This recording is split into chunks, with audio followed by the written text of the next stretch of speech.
didn't see a place for me in football, especially not in South East London. I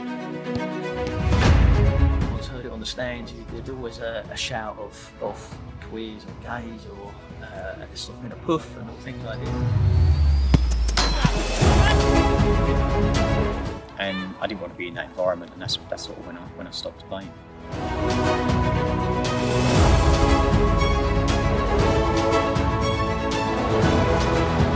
I don't like queers, John.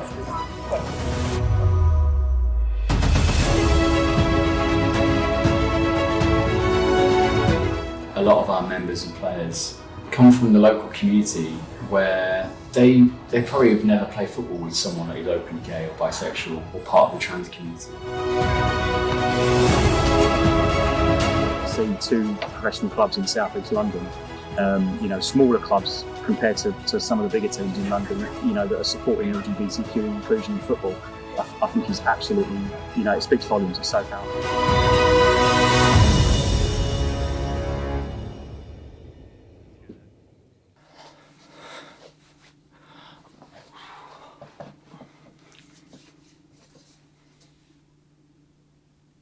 Hi, my name is Sam Clarke and I'm a sports journalist and filmmaker from South East London. Growing up as a young kid, football was my life. Whether it was playing football from the youngest age I could possibly start, to playing FIFA, to going and watching football, to playing football in school, on the playground, in the street. Everything I did was wrapped around football. So really for a long time you could say my relationship with football was no different to any other kid growing up in the whole of England really, but especially in South East London. It really wasn't until I was kind of going into my teens where I really started to kind of feel a little bit differently towards it, and I don't even know what it was at first. It was just like a certain level of feeling not 100% myself, feeling not 100% comfortable to be myself in the football environment, whether it's going to games or playing football or in the change rooms or even in just PE sessions in school. And then it wasn't until I was maybe 15, 16 where I started to realise why that was. I started to come to terms with my sexuality as being bisexual, and that really sent me into a crisis because I didn't see a place for me in football, especially not in South East London. This is a part of the country where it's very, man's man, a man's world, if you like. It was very man up, it was laddie, it was blokey, it was geezers, it was that kind of environment, very hyper masculine, very hard to be different from that and to be your authentic self in those environments. And not many teams summarise that South East London football mentality more than the reputation of Millwall.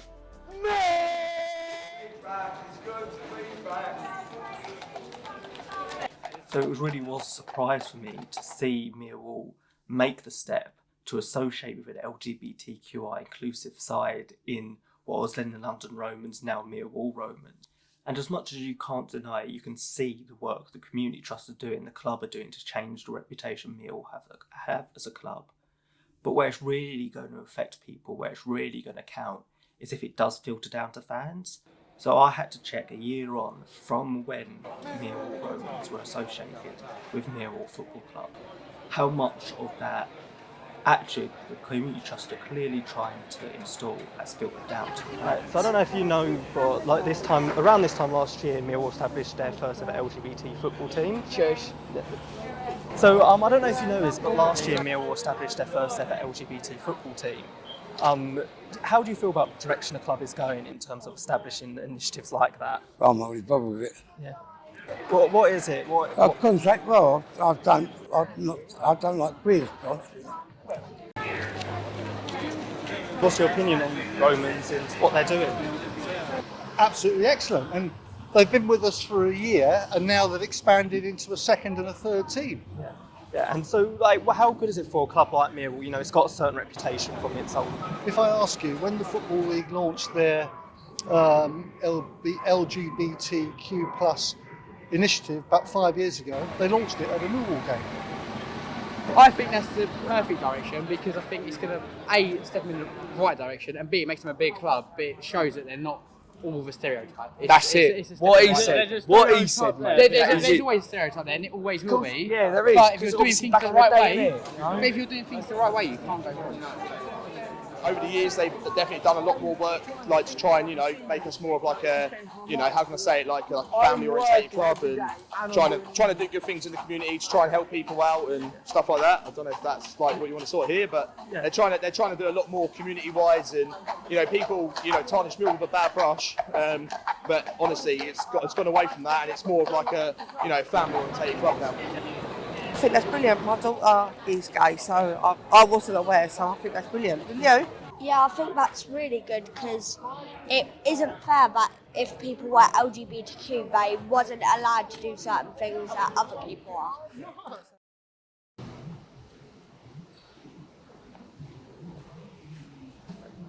My name's Paul Loding, I'm the General Manager of London Romans, Millwall Romans Official Trainer. And obviously, it was around this time last year where you came with Millwall and then became Millwall Romans. Talk to me a little bit about how that came about, because it was, London Romans as a side were kind of based more North London way. So then there's a lot of clubs around there potentially connected. How did Millwall come up? So we wrote an article. We were affiliated with the London FA, and we wrote an article at the end of 2019 for the London FA. Unbeknown to us that Sean Grant from the Trust was looking for a club to adopt. And he approached the London FA, said, are there any clubs around? They recommended us, which was great. I came down to speak to Sean, absolutely loved him straight away, loved the Trust. And it was a big step for us, being in a North London club to come to South London. But what Millwall were offering us and the partnership and what we can provide now for more people it was just a no-brainer. We had to do it. A lot of people say, why does this need to happen? Why can't people from the LGBT community just go and join any Sunday League team or just go and join any team in general? Do you have any stories or anything that can emphasise why that is so important from your own personal perspective? Yeah, I think football's quite behind at times in terms of LGBT. No out Premier League players, for example. Obviously, we happened with Justin Fashioning a few years ago. Me personally, playing for a straight club, I never felt comfortable enough to turn around and say, I'm a gay player.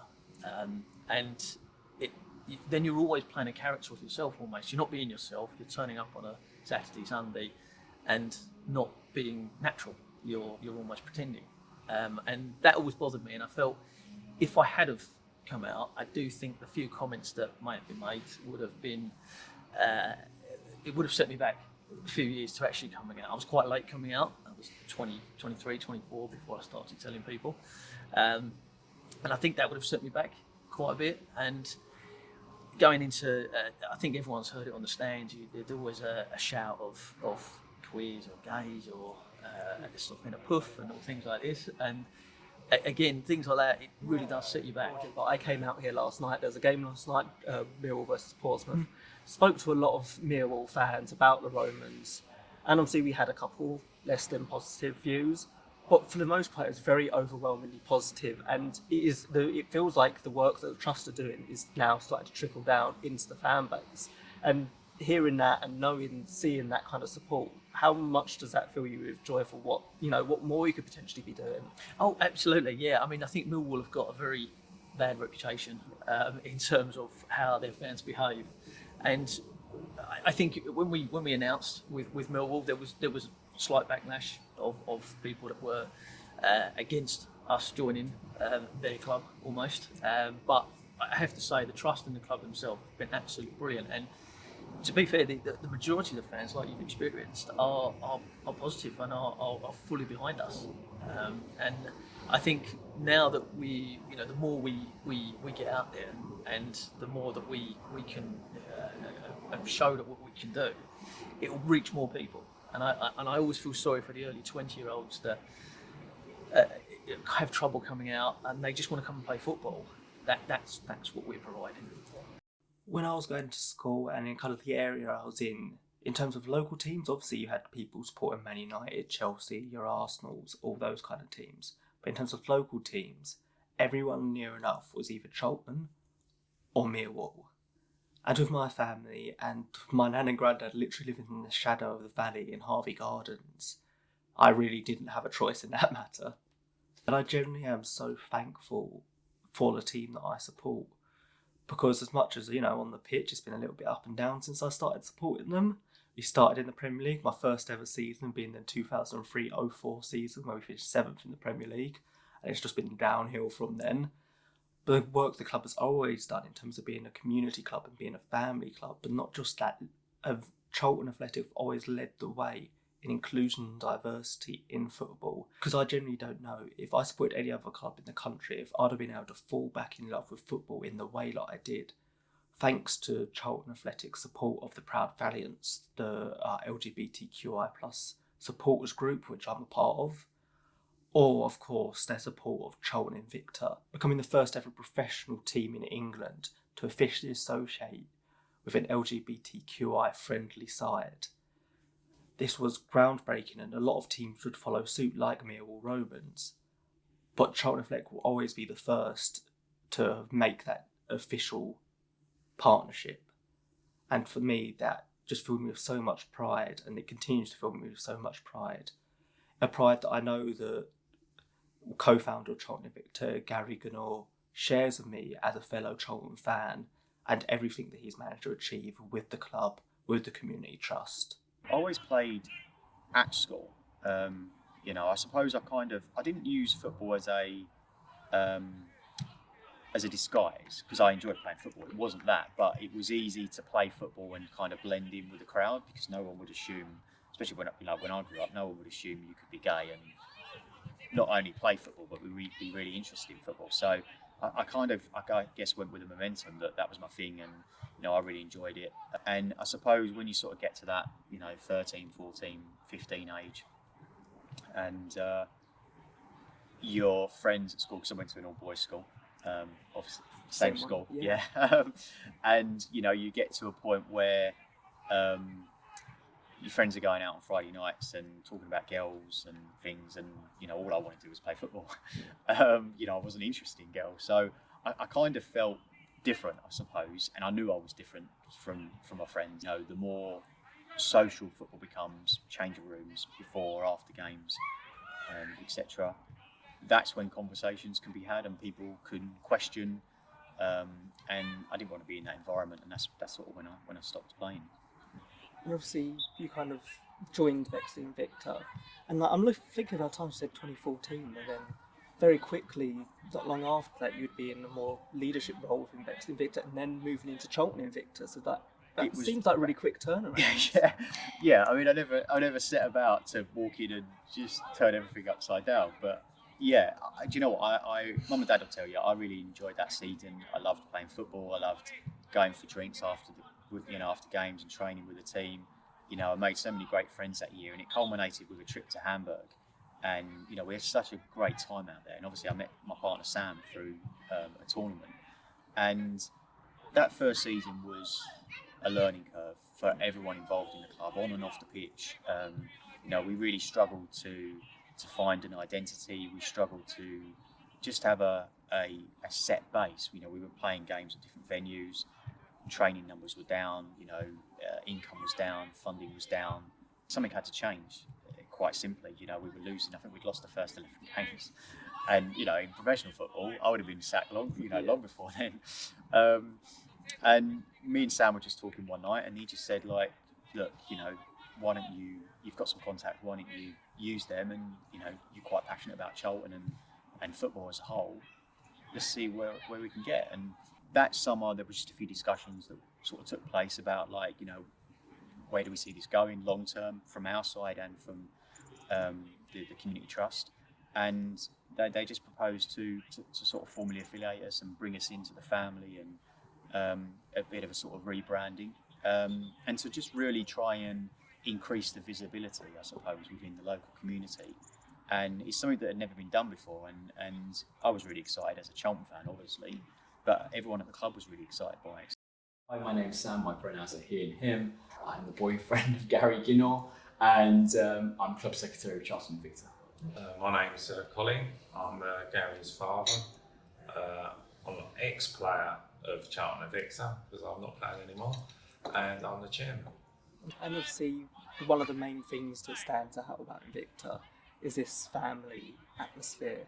Obviously, it starts with your actual family who are involved in the club, and then filters down to the rest of the team, how the rest of the team feel. Mum and Dad will support me to the end of the earth. It's quite clear, and I'm really fortunate for that, and I'm really thankful. In the early days when I needed all the support I could get, my mum was washing kits, so that was her doing her part. Yeah, I wasn't happy. All hands on deck at one point. Yeah. 16 kits, full of mud, 2 washing machines later, and I used to go and watch him with my wife, Gary's mum, and I'm thinking, my God, they need some help here. And it was very, very hard going. But Gary had a big smile on his face, and he liked it. He liked the atmosphere, he liked the people that he was playing with.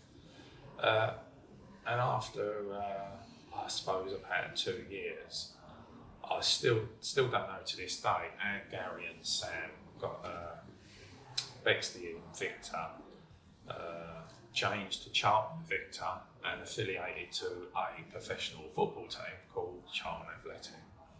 Still to this day, I can't believe it. For all the people that's joined our club since and still joining now, to be a part of a professional football club is anyone's dream. I think the thing that people don't necessarily realise, and I have it with Proud Valiance, is these LGBT groups by name sometimes, but oftentimes they can be a safe place for a lot of other people who don't necessarily feel confident. And an example of that, Sam, is that so we have 3 players from a Nigerian, British, Ghanaian background, and they're Christian themselves, go to church every Sunday, and their parents are so proud that their sons can play at Charlton and Invicta because they know they're not going to get racially abused.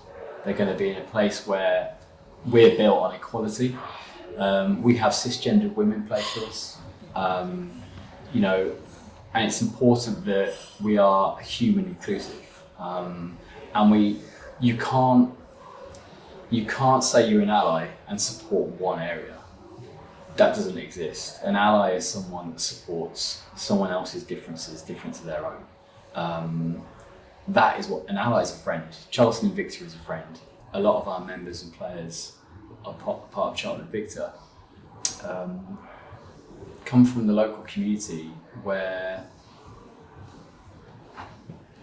they probably have never played football with someone that is openly gay or bisexual or part of the trans community in football, and it's great because we've managed to achieve more than we ever thought we could, where we've actually helped people become better allies, people that are parents, get to talk to their children about what homophobia is, why it's important that we kick it out, and also that people that do play football can come from any background. So. Players that have come along in the last few years that have seen us on the website, or an article in the programme, or the Trust have tweeted about us or something like that, or they've seen us on the pitch, and they've seen us there, and we're putting ourselves in a position where we could be targeted. Of course we could be, and we have faced it down the years, but visibility is paramount, and that's something that we would never have been able to achieve without the support of the Charlton Athletic Community Trust and the Charlton Athletic Football Club.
two professionally affiliated clubs and played in a competitive fixture. It's just surely a thing to come because there's a lot of clubs popping up all over now, but how could this be the first one? Obviously you're the first club to be officially associated and now you're involved in the first match between two. How big is that? Yeah, I think it's huge. You know, we talk about the visibility, and you know, we've got a lot of Charlton fans in our team, and they've joined because they've seen us at the Valley or on the social media or on the website or whatever it might be. And you can't question how important that visibility is for people in the stands. You know, most of us have been to football games. You know, 15, 18 years. I can't remember now. I've lost track how many years as a season ticket holder. And when I go to Charlton, I'm Gary the Charlton fan. I'm not Gary the gay boy or whatever I might have been at school. And I'm openly proud. I wear rainbows, whatever I want to do at the Valley. I have no issues whatsoever now because I'm at the age where I'm comfortable. And if people say anything to me, it's like a duck off water off a duck's back. Whereas 20 years ago, I wouldn't have been that open. You know, me and Sam don't hold hands at games or anything like that. You know, it would be rare if I kissed him after a game down here if we'd won. You know, we don't kiss when we lose, obviously, but there's no celebration then. But it just shows you that the game has evolved so much, and it's evolved with the support of professional clubs in Charlton and Millwall. You know, both community trusts, both been Community Club of the Year a number of times, and I think it speaks volumes. And they're setting the tone for other clubs, and it's not going to be long until other clubs start affiliating teams. 100%. I always just visualise a poor lad that's grown up, that's 19, 20 years old, that can't come out to his family, and he might want to just pop along to training just to make himself feel that little bit better. And that's a start. Then we've done our job. This game, to me at least, for a queer kid growing up in South East London, for someone who never felt they had a place in South East London, never felt they had a place in football, it means two professional teams with their badges on playing this LGBT football match. Like, how big is that for kids like growing up now to be able to see that? I think it's huge. I think, you know, I've spoke openly before. I obviously can speak from our point of view to have the support of Charlton and the visibility. He's so vital. You know, I didn't play football for so long, and I know when I was at school, you know, I don't keep in contact with anybody I went to school with, and I think that says an awful lot. And I think if anyone's watching, to see two professional clubs in South East London, you know, smaller clubs compared to some of the bigger teams in London, you know, that are supporting LGBTQ inclusion in football, I think is absolutely, you know, it speaks volumes. It's so powerful. Totally agree. The things that both Charlton community do and Millwall do are outstanding for the community. And like Gary says, an LGBT player, you know, it's very difficult in the football mainstream to feel at home, and that's why we exist, to create that safe space for footballers to come along. Whatever your background is, it doesn't make any difference. It provides that safe space.